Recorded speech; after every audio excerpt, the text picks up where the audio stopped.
Out of the tunnel, it emerges. Jet black body, neon green flames licking up the sides. A skull leering from the hood. Tombstones painted across the door. Even before the engine roars, Gravedigger already feels like it's crawling out of the underworld. And that green, that toxic, glowing, almost radioactive green, it doesn't just look cool. It looks wrong, haunting, dangerous. And that's exactly what it was meant to be. But here's the thing. Gravedigger didn't always look like this. In fact, its early versions looked nothing like the death machine we know today. So what changed? What made Dennis Anderson, a small-town mechanic with a scrapyard full of parts, decide to paint his truck like a rolling ghost story? And why green? To understand that, we need to rewind to the moment this monster was born, or more accurately, dug up.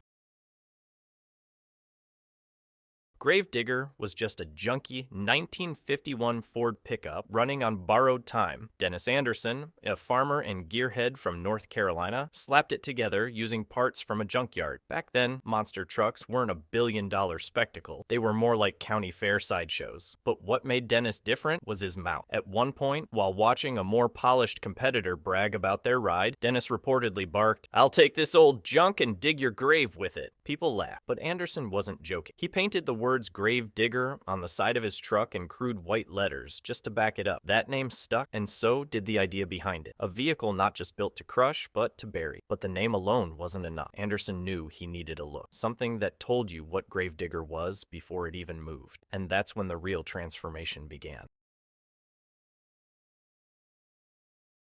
You might not believe this, but Gravedigger's first paint job wasn't black and green. It was red. Not even a deep red, just primer. The first few versions of the truck looked more like someone's DIY garage project than a horror-themed monster. As it gained popularity, Anderson experimented. He painted it silver, then blue, then, in what might be the strangest detour, orange. That orange version was short-lived. Fans didn't react much. It wasn't memorable. It looked fine, but fine wasn't going to make Gravedigger a legend. Dennis Anderson realized something important. In the monster truck world, how you look matters just as much as how you drive, and that realization would lead him to make the most important design decision of his entire career, one that would change motorsport branding forever. But what made him settle on green? That's where things get spooky. It was 1985 when Dennis Anderson finally hit on the theme that would define Gravedigger for decades. He wanted something that fit the name, something darker, meaner, something that made you feel a little uneasy when the truck rolled into the pit. So he painted the body black, then added flames, but not red or yellow flames. That would be too obvious. Instead, he went with bright lime green. He added murals of tombstones and ghosts, a haunted house, a glowing skull. It looked less like a racing vehicle and more like a Halloween costume that had been possessed by a demon, and the crowd, they loved it. The new Gravedigger wasn't just a truck anymore. It was a character, and while Anderson never publicly said green means evil, the color spoke for itself. But there's more going on with that green than just good design.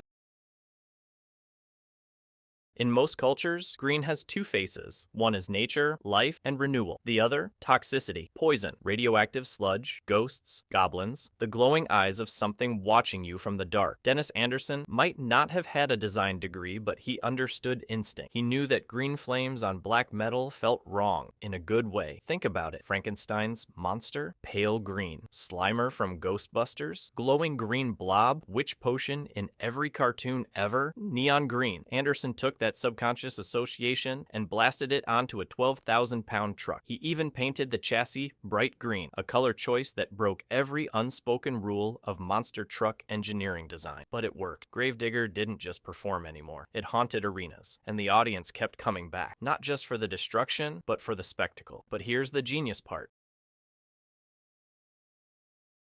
As Gravedigger became more famous, something strange started to happen. Kids started dressing like it, posters flew off shelves, toy companies called. Anderson wasn't just building trucks, he was building a franchise. And that green, it became a logo, a symbol. You could spot Gravedigger from across an entire stadium, even with 15 other trucks on the track. In fact, studies in sports marketing show that color memory is more powerful than logos or names. And Anderson had chosen the most distinct color combination in the sport. It wasn't long before the Gravedigger name expanded into a fleet, multiple trucks with the same look and feel, driven by different drivers, but all flying the green flame flag. And while others tried to imitate it, none could replicate the vibe. But the green didn't just help sell merch, it helped sell emotion. And Anderson knew how to weaponize that emotion better than anyone else.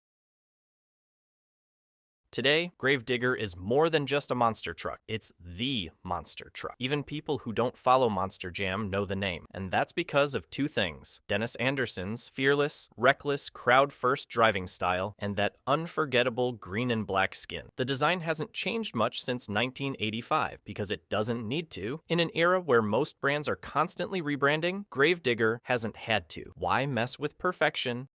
So why is Gravedigger green? Because Dennis Anderson knew that sometimes performance isn't enough. You have to give people a villain, a hero, a monster, all in one. And when he painted those flames green, Gravedigger didn't just come alive, it became immortal.